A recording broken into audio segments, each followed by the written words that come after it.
Let's just go ahead and start. People will probably start jumping Absolutely. on. Okay, so thank you for joining us. You have been working with the Pure 21 program and working with us for the last couple months. So can you just kind of introduce yourself, give us some background, give us the Kayla story? Yes, yeah. I have been a registered dietitian for quite a few years now, and I have always worked in the capacity of pairing nutrition and fitness and, promoting best health together. So I have loved working with the Pure 21 program because it does just that. We are recommending both an active and a healthful lifestyle from both ends, and kind of marrying that together. So I work with individuals here in the community as well as at a hospital. So I get both, the community setting, the corporate wellness, as well as clinical nutrition and the medical dietetics. So, it's helpful to kind of see all the different, components to be able to recommend, foods, products, lifestyles, things like that. Okay, so you've been jumping on in this Facebook page and kind of answering questions, every day. We appreciate that. Thank you. Yeah, absolutely. Perfect. Okay, so let's start. We want to clear up some things. We have some questions from people that are posting in the chat. So let's talk peanuts, peanut butter, soy products, and oat milk. Are these a yay or a nay for the first 2 weeks of the Pure 21 challenge? Great question. So the peanuts, the peanut butter, those do fall into the legume category, and we want to limit or avoid those right now in the week 1 and 2. As far as the soy products go, I don't want to say there's a little bit of a gray area here, but I would say if you are a vegetarian, lean into the soy products. We need adequate protein during these first 2 weeks.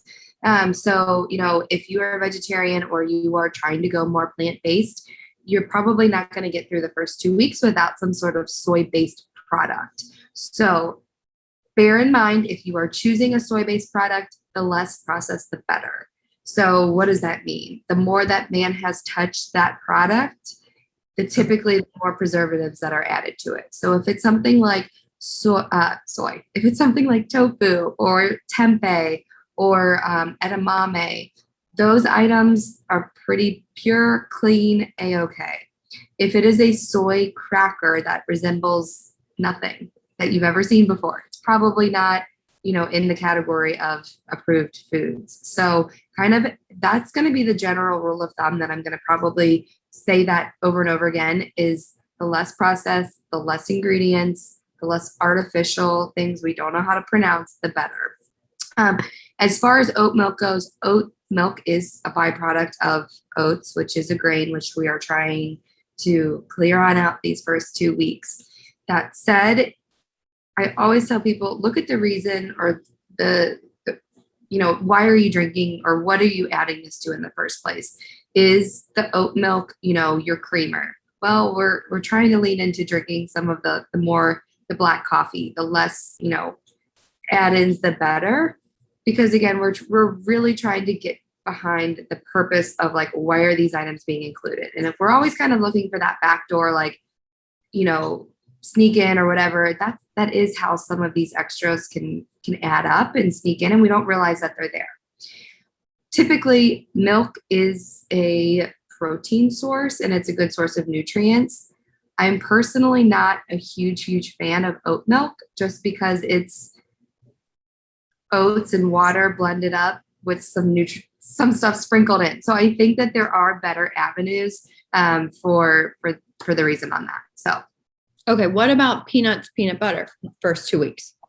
First 2 weeks, I would say, again, unless you're a vegetarian, it's probably not something that we need as, a protein source. So it does fall into that legume category. So leaning into some of our other nuts, walnuts, pecans, even cashews or, Brazil nuts, but being very cautious on portion sizes on some of those nuts because they are very calorically dense.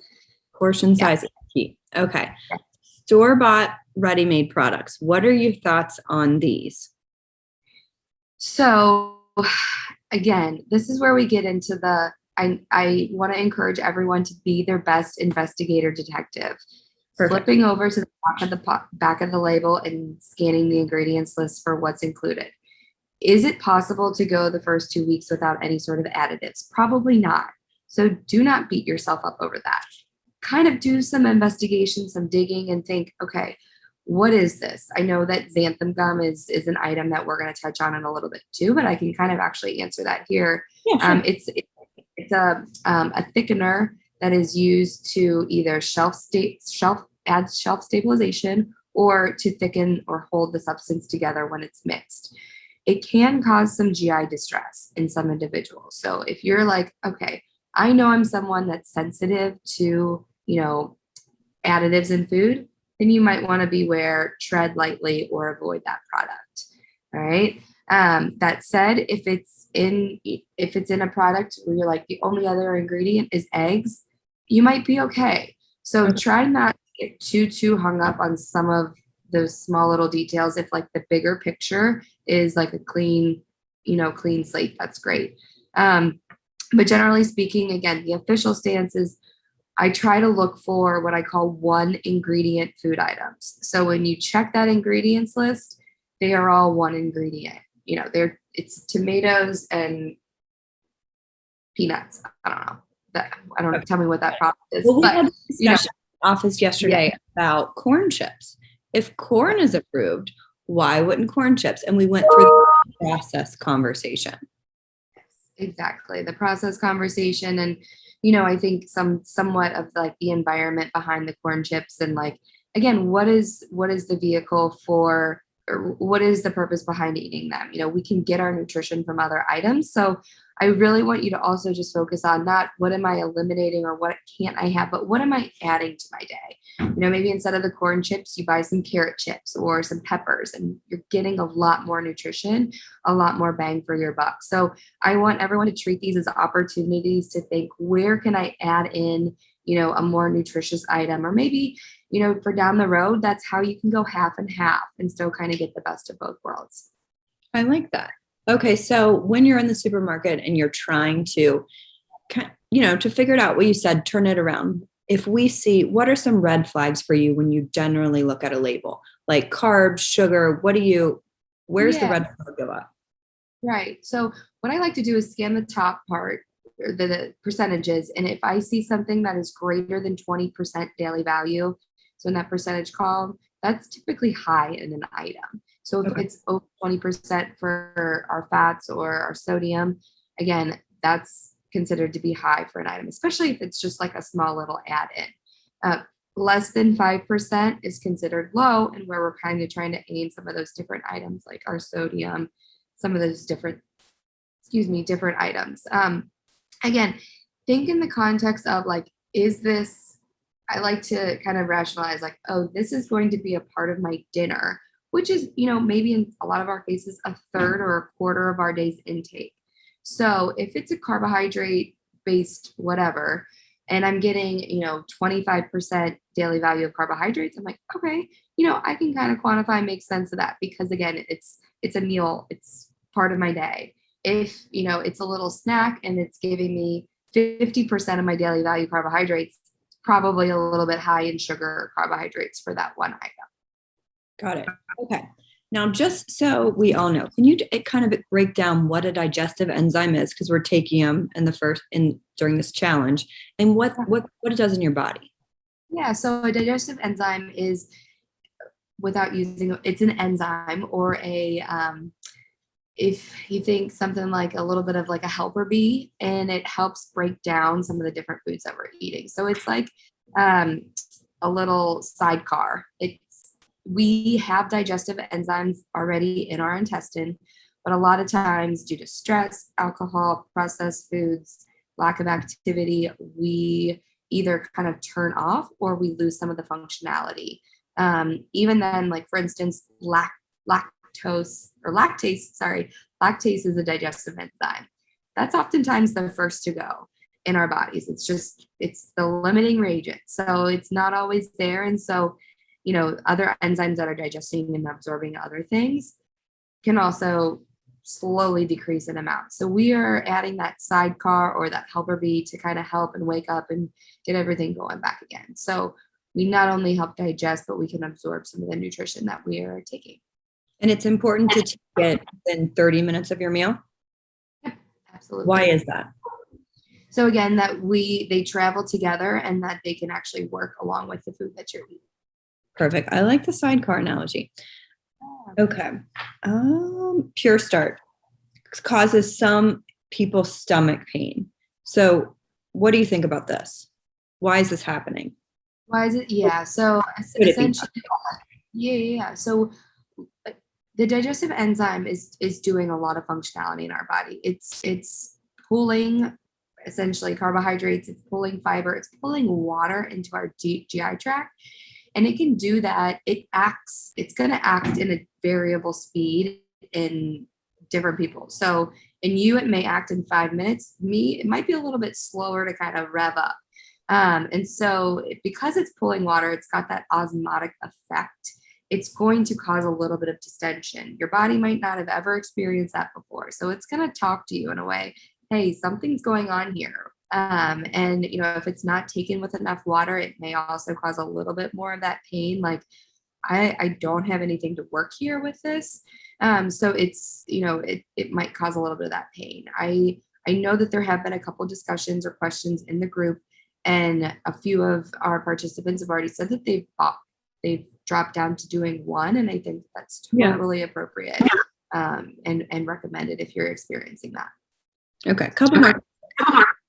Is cooking with grapeseed oil okay? Or does it have to be coconut or olive oil? Yeah, you can do the grapeseed oil. I would say that I don't know off the top of my head, but I would Google what the smoke point is. Because if you're cooking at a super, super high temperature, you want to make sure that you're not going to burn or you mess in the kitchen if you go too hot with some of the oils. So that would be something to caution. Okay, back to the corn chips. Corn's on the approved list. Why can't we have corn chips? Yeah, so kind of again back to the processed foods, and again, as nature intended, as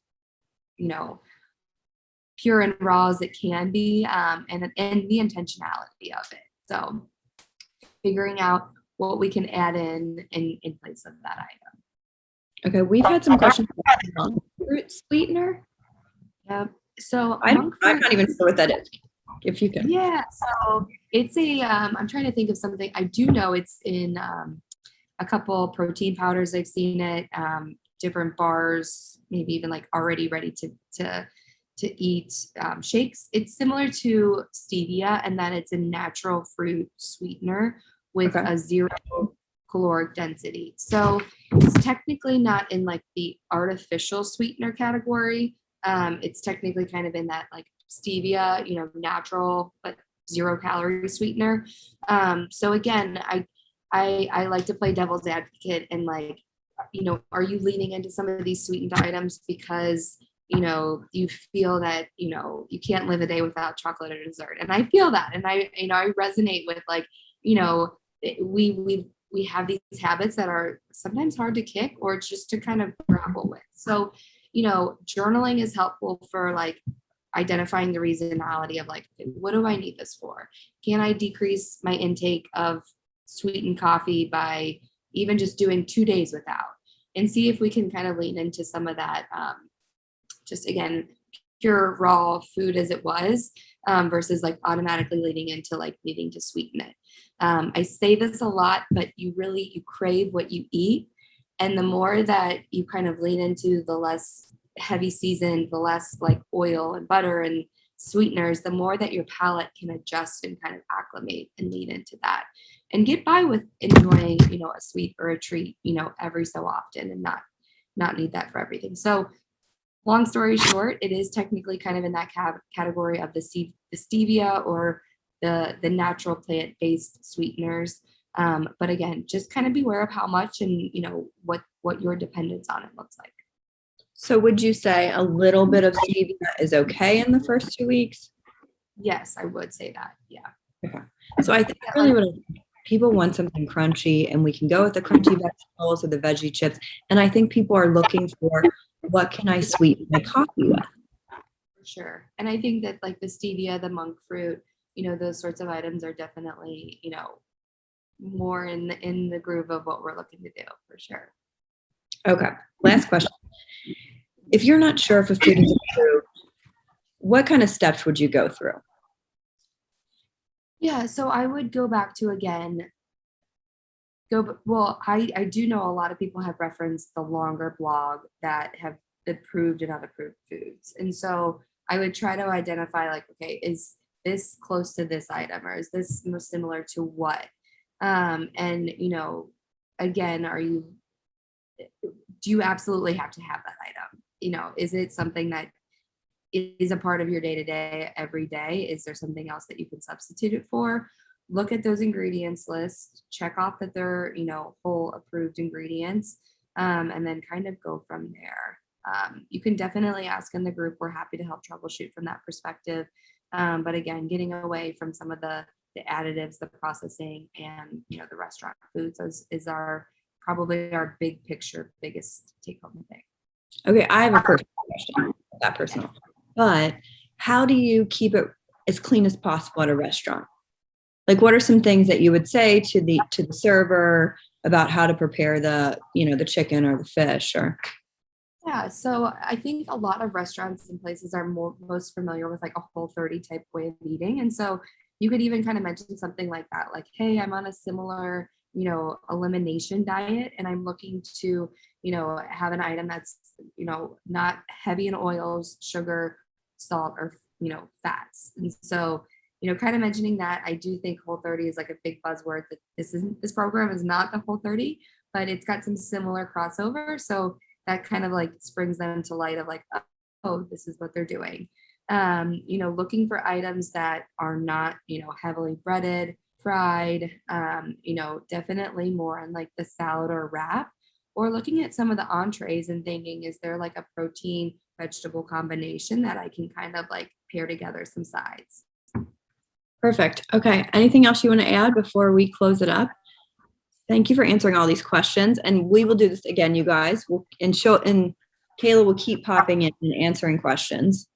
Yes, please feel free to, if you need to, tag me in your post or the question, like just so it flags, because there is so much conversation, so much chatter, and I love the accountability that you guys are throwing out there to each other. So keep that up. But if there's a specific medical question specific to your diagnosis condition, please also consult with your doctor, or if you have a medical team. Please, please, please, can't emphasize that enough. All right. Well, Kayla, thank you so much. And we got first coming up. So thank you for your time. We really appreciate it. Absolutely. See you guys around soon. Bye.